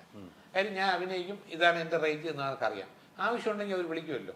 അവരെന്നെ വിളിക്കാതിരിക്കുന്നത് അത് എന്നെ അതിനകത്ത് ആവശ്യമില്ലാത്തതുകൊണ്ടായിരിക്കും, അല്ലെങ്കിൽ ആ ക്യാരക്ടർ ചെയ്യാൻ എന്നെക്കാളും ബെറ്ററായിട്ട് വേറെ ഒരുപാട് പേരുണ്ടെന്നുള്ളത്. അപ്പോൾ അതിനെനിക്ക് പരാതിയില്ല, ഒന്നുമില്ല. അതാണ് ഇപ്പോഴും ഈ തരുൺമൂർത്തി എന്ന പടത്തിൽ ഉഗ്രൻ റോളാണ്, ത്രൂ ഔട്ട് മോഹൻലാലിനോട് വരുന്ന റോളാണ്. എനിക്ക് ഭയങ്കര സന്തോഷം. മോഹൻലാലിന് പറഞ്ഞ മോഹൻലാൽ 13 വർഷം എവിടെ ഞാൻ എനിക്കിരുന്ന് ചുമ്മാ ചിന്തിക്കാൻ സമയമുണ്ട്, നിങ്ങൾക്കതില്ല. നിങ്ങൾ അങ്ങനെ ഓരോ നിമിഷവും പിന്നെ ഫാസ്റ്റായിട്ട് പോയിക്കൊണ്ടിരിക്കുകയല്ലേ കാര്യം. ഈ രാജേട്ടൻ പറഞ്ഞു ചോദിക്കാറില്ല എന്ന് പറഞ്ഞു, എങ്കിലും ഇത്ര ഒരു ഫ്രണ്ട്ഷിപ്പാണ് നിങ്ങൾ ആഴത്തുള്ള ഫ്രണ്ട്ഷിപ്പ്. അദ്ദേഹം ഒത്തിരി പടം നിർമ്മിച്ചിട്ടുണ്ട്, അദ്ദേഹം കമ്പനി, അദ്ദേഹം അഭിനയിക്കുന്നത്. അപ്പോൾ എപ്പോഴെങ്കിലും ചിന്തിച്ചോ എന്താണ് എന്നെ വിളിക്കാത്തതെന്നൊരു ചിന്താഗതിയെല്ലാം വന്നിരുന്നു മനസ്സിൽ? ഞാൻ അതങ്ങനെ ചിന്തിച്ചില്ല. പക്ഷെ ഞാൻ സിനിമ എടുക്കുമ്പോഴത്തേക്കും, എൻ്റെ എല്ലാ സിനിമ എടുക്കുമ്പോഴത്തേക്കും ഞാൻ എൻ്റെ ഡയറക്ടർക്ക് പറയുന്ന സംഭവമുണ്ട്. ഈ പടം വരെ ഗൂ എന്നുള്ള സിനിമ ഞാൻ എൻ്റെ ഡയറക്ടർക്ക് പറയും, ഇതെൻ്റെ സ്വന്തം പടമാണ്, നിങ്ങളെ ഡയറക്റ്റ് ചെയ്യുന്നത്, എനിക്ക് വേഷമില്ലെങ്കിൽ കുഴപ്പമില്ല, പക്ഷെ ഒരു സീനെങ്കിലും നിങ്ങൾ കുഞ്ഞന് കൊടുത്തിരിക്കണം, ഞങ്ങൾ അത്ര ഫ്രണ്ട്സാണ് 1978. ഇനി അഥവാ ഒരു സീനേ ഉള്ളെങ്കിൽ എന്നെ കട്ട് ചെയ്യുക നിങ്ങൾ അങ്ങനെ, ഞാൻ എൻ്റെ പ്രൊഡ്യൂസർ ഉണ്ടല്ലോ ആയിട്ടുണ്ടല്ലോ, കുഞ്ഞന് കൊടുക്കണമെന്നാണ്. അത് എല്ലാ പടത്തിലും ഞാൻ വലിച്ചിട്ടുണ്ട്. മഹേഷും മാരുതി ഒരു പടത്തിൽ മാത്രം പുള്ളിക്ക് അന്ന് തിരക്കായോണ്ടോ അതിൽ ഏതാണ്ട് ബുദ്ധിമുട്ടാണെന്നോ മാറിയാണ്, ബാക്കി എല്ലാ പടത്തിലുണ്ട്. അതൊരു വല്ലാത്തൊരു ആത്മബന്ധമാണല്ലേ? ആത്മബന്ധമാണ്. ഞാൻ 1977 കോടമ്പക്കത്ത് ഉമ്മാലോജിൽ ചാൻസിന് വേണ്ടി ഒന്ന് താമസിക്കുമ്പോൾ കൊച്ചിൻ അനീഫ അപ്പുറത്ത് കമ്മൽ അങ്ങനെ താമസിച്ചുകൊണ്ടിരിക്കുന്ന സമയത്ത് കുഞ്ഞന് അനീഫ എന്നെ പരിചയപ്പെടുന്നത്. അന്ന് തൊട്ട് ഞങ്ങൾ ഫ്രണ്ട്സാണ്. പുള്ളി എൻ്റെ അടുത്ത് പറയും, നമ്മുടെ RS പ്രഭുവിൻ്റെ പടത്തിൽ ഒരു ജോലിക്കാരൻ്റെ വേഷമുണ്ട്, എന്നെ വിളിച്ചതാണ്, പക്ഷെ ഞാൻ മൈസൂർ പോകുന്നുണ്ട്, എനിക്ക് അഭിനയിക്കാൻ പറ്റും. രാജു എന്നല്ല, സുധീർ പോയി ചെയ്യും, അന്ന് വിളിക്കുന്നതാണ്. സുധീർ പോയി ചെയ്യും, ഒരു 100 രൂപ 150 രൂപ അത്രയും ആയില്ലേ. അങ്ങനെ ഞാൻ അത് പോയി ചെയ്തിട്ടുണ്ട്. അന്നത്തെ അങ്ങനെയായിരുന്നു റേറ്റ്, 100, 150, 250. ആദ്യം ഒരു 4 ഡിജിറ്റ്സ് എന്ന് പറഞ്ഞാൽ 1000 രൂപ മാളിക പണി എന്നുള്ളൊരു പടത്തിലാണ് കിട്ടിയത്.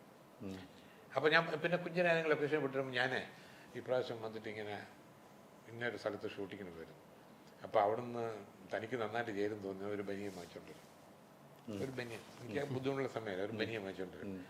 പിന്നെ നമ്മൾ ഫ്രണ്ട്സ്, ഇപ്പം കുഞ്ഞൻ കല്യാണം കഴിക്കുന്നത് ഒരു ഏപ്രിൽ 27 മെയ് 28 ഞാൻ മെയ് 27, ഒരു മാസം ഡിഫറൻസാണ്.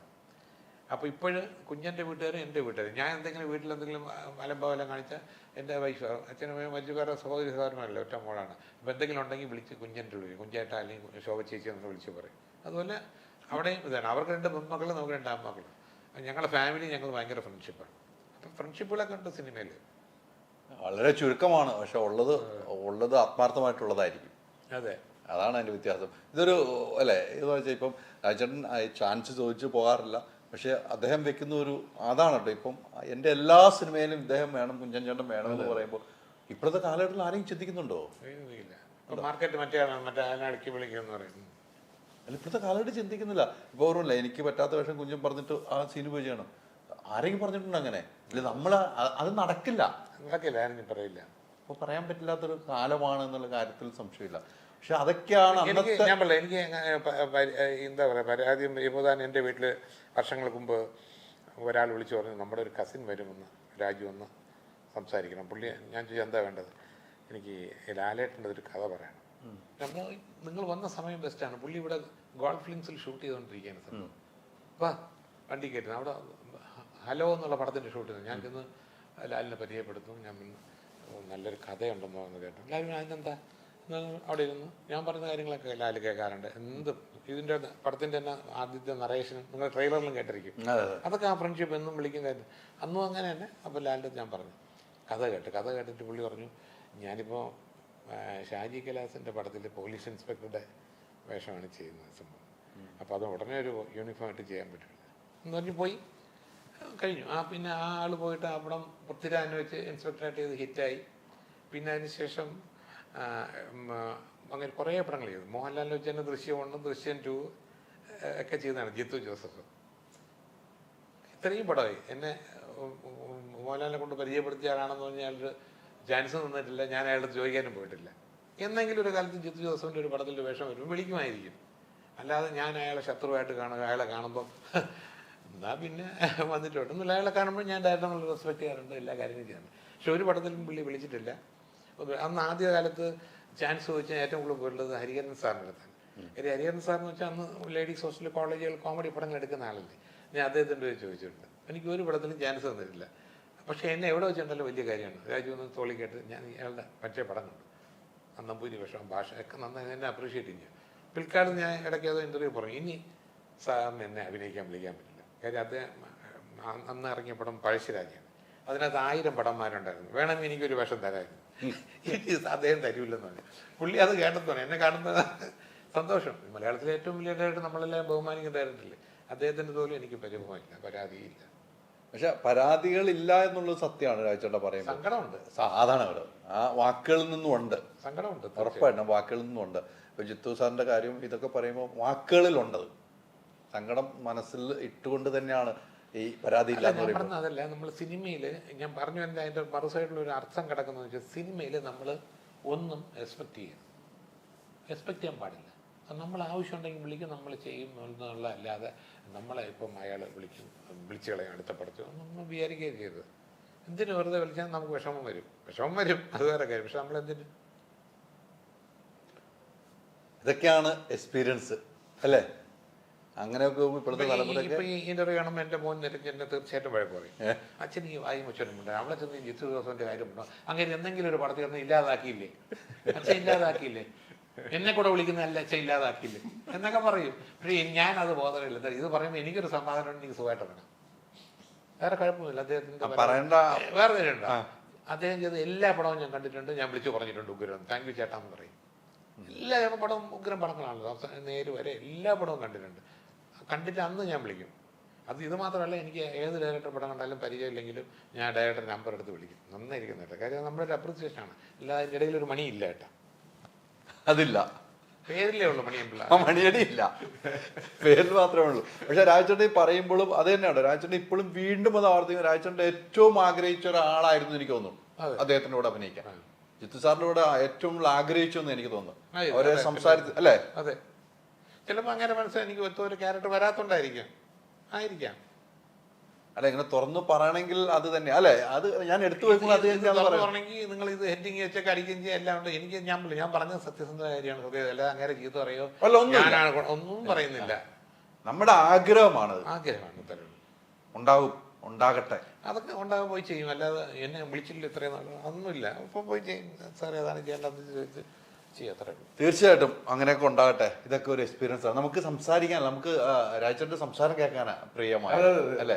ഇങ്ങനെ ചില സ്ഥലങ്ങൾ ആളുകൾ ഇരിക്കുമ്പോഴായിരിക്കും കൂടുതൽ സംസാരിക്കാൻ. എനിക്ക് തോന്നുന്നു ഇങ്ങനെയൊക്കെ സംസാരിക്കാൻ നമ്മൾ എല്ലാവരും ഒരുമിച്ച് ചേരുമ്പോഴേ സംസാരിക്കാൻ പറ്റുള്ളൂ. അതാണ് ഞാൻ പറഞ്ഞത്, നമ്മളിപ്പോൾ ക്യാരവൻ ഇല്ലാത്ത കാലത്ത് വന്നവരാണ്. നമ്മളെല്ലാം ഒന്നിച്ചിരുന്നിട്ട് ഇതുപോലെ തമാശകൾ പറയും.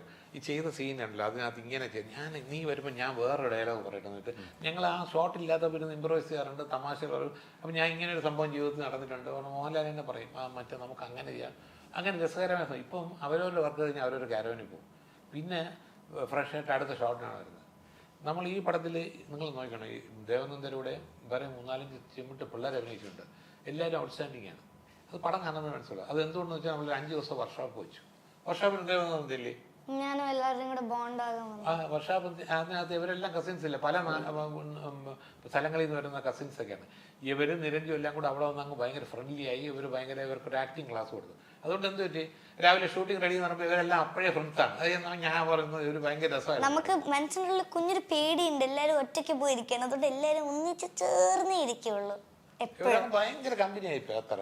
അതുകൊണ്ട് പടത്തിൽ അവരുടെ പെർഫോമൻസ് കാണാൻ ഇവർ ഒന്നിച്ച് നിൽക്കുന്നുണ്ട്. ഇവർ എത്രയോ കൊല്ലമായിട്ട് ഒത്തിരി വ്യത്യാസം വരുന്നു.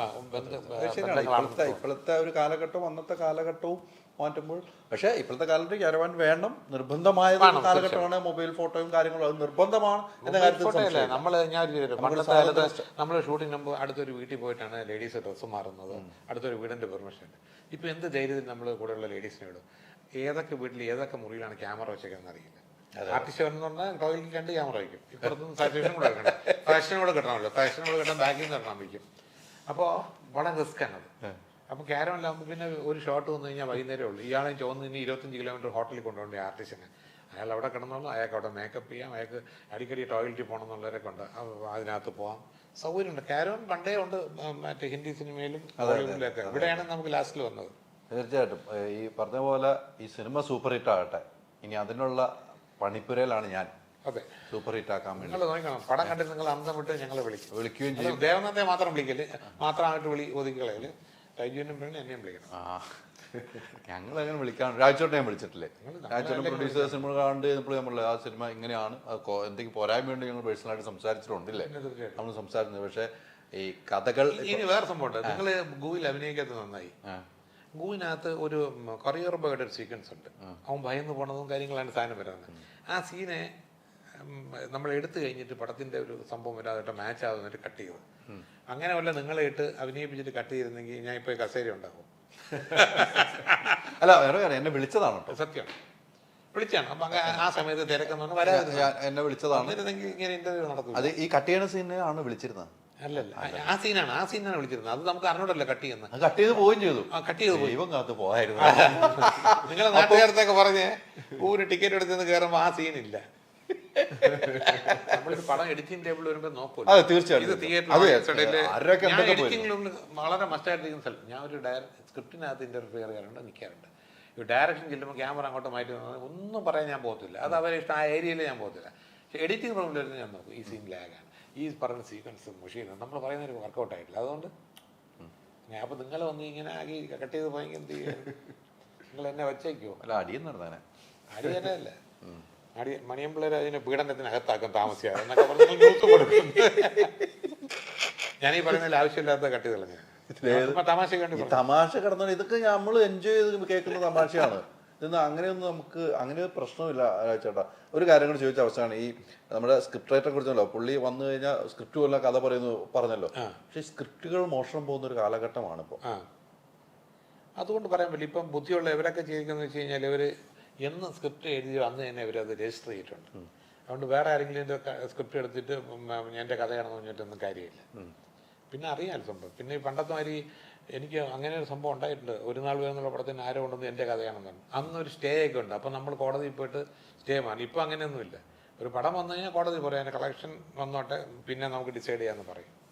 ഒരു പടം ഇറങ്ങുന്ന തലേദിവസമൊക്കെ ഫേസ്ബുക്കിൽ, താങ്കൾ പ്രൊഡ്യൂസറും കൂടെ ആണല്ലോ, അതുകൊണ്ട് ഒരു കാര്യം കൂടി ചോദിക്കാം. പടം ഇറങ്ങുന്ന തലേദിവസം ഇത് എൻ്റെ കഥയാണെന്ന് ഫേസ്ബുക്കിൽ എടുത്തു, അത് പിന്നീട് ചർച്ചയാകപ്പെടുന്നു, അത് പ്രൊഡ്യൂസറിന് ഭീകര നഷ്ടമുണ്ടാകുന്നു. അല്ലെങ്കിൽ ആ ഇദ്ദേഹത്തിൻ്റെ സ്ക്രിപ്റ്റ് തന്നെയാണെങ്കിൽ അത് നേരെ കോടതിയിൽ പോകുന്നതിന് പകരം അങ്ങനെയൊക്കെ ചെയ്യുന്നത് പ്രൊഡ്യൂസർ എന്ന നിലയിൽ താങ്കൾ എങ്ങനെയാണ് യോജിക്കുന്നത്? അല്ല, അത് ചിലർ അങ്ങനെയുള്ളൊരു വെയിറ്റ് ചെയ്യും. കഥ ശരിക്കും പോയിട്ടുള്ളൊരു വെയിറ്റ് ചെയ്യും. ഈ റിലീസിൻ്റെ തലേന്ന് കൊണ്ടുവന്നിട്ട് കൊങ്ങയ്ക്ക് പിടിക്കും, കാശ് വാങ്ങിക്കാനുള്ള പരിപാടി. അതൊക്കെ ഇപ്പോഴത്തെ ആൾക്കാർക്ക് പറയും, കോടതിക്കും അറിയാം സംഭവങ്ങൾ. നമ്മൾ കാര്യമില്ല. ഇതൊന്നും കഥ മോട്ടിക്കേണ്ട ഒരു അങ്ങനെ ഒരു വലിയ സംഭവം കാര്യങ്ങളൊക്കെ ആണെങ്കിൽ ശരി. ബാറോസിൻ്റെ കഥയല്ല നമ്മൾ മോട്ടിച്ചുകൊണ്ട് പോയത്. നമുക്കങ്ങനെ മോഷണമൊന്നും പരിപാടിയില്ല. ഞാൻ അതുകൊണ്ടാണ് ആരുടെയും കഥ കേൾക്കത്തില്ല. അതിൽ ചിലർ ഞാൻ മൊബൈലിൽ അയക്കട്ടെ എന്ന് ചോദിക്കും. നമ്മൾ വേണ്ട, ഞാൻ വായിക്കത്തില്ല എന്ന് പറയും. അല്ല, സ്വാഭാവികമായിട്ട് ഇപ്പം ഞാനിപ്പോൾ ലൊക്കേഷൻ പോകുമ്പോൾ ഇദ്ദേഹത്തെ ക്യാരവാൻ കയറുമ്പോൾ ഒരാൾ കഥ പറഞ്ഞിട്ടുണ്ടെങ്കിൽ ഞങ്ങൾ ബന്ധമുണ്ട്, ഞാൻ ഇപ്പോൾ ഒരു കഥ കേട്ടു കേട്ടോ പറയും. നമ്മളെല്ലാവരും കഥ കേട്ടത് ഇങ്ങനെ ഉണ്ടാ രസം ഉണ്ടാ കഥ നമ്മൾ. പക്ഷെ അവിടുന്ന് ചിലപ്പോൾ വേറെ പുറത്ത് പോകാം. അപ്പൊ ഞാൻ നിങ്ങളുടെ ഫുൾ കഥ പറയാം. നിങ്ങൾ ഇത് ഇഷ്ടപ്പെട്ടിട്ട് എന്നെ ദ്രോഹിക്കാനല്ല, ഇഷ്ടപ്പെട്ടിട്ട് അങ്ങേരെ വിളിച്ച് പറയണം നല്ല കഥ ഒന്നൊരു കഥ കേട്ടോ. അതായത് ആദ്യം ഒരു വണ്ടി ഒന്ന് ഇറങ്ങണം, ഇത് ഫുൾ പറയും. അത് അങ്ങേര് കൊണ്ട് എഴുതി വെച്ച് നാളെ കേസ് കൊടുത്ത് നമുക്ക് ചെയ്യാൻ പറ്റും. ഒന്നും പറഞ്ഞില്ല. അത് അപ്പം നമ്മൾ അങ്ങനെ ചിന്തിക്കാവുള്ളൂ എന്നുള്ളതാണ് അല്ലേ? അതാണ് തീർച്ചയായിട്ടും സ്ക്രിപ്റ്റുകളിലെ മോശം. പിന്നെ തലേ ദിവസം അങ്ങനെയൊക്കെ പറയുമ്പോൾ കൊങ്ങയെ പിടിച്ച് വേറെ പൈസയ്ക്കാണ്ടുള്ള ഉദ്ദേശമാണ്. വേറെ ഉദ്ദേശമുള്ളൂ. പക്ഷെ എന്തായാലും സിനിമ സൂപ്പർ ഹിറ്റ് ആകട്ടെ മോളെ. നമുക്ക് ഈ സിനിമയുടെ 25, 50, 100-ാം ദിവസം ആഘോഷിക്കാൻ പറ്റണ മാളികപ്പുറം പറ്റി. എന്തുകൊണ്ടാണെന്നറിയോ?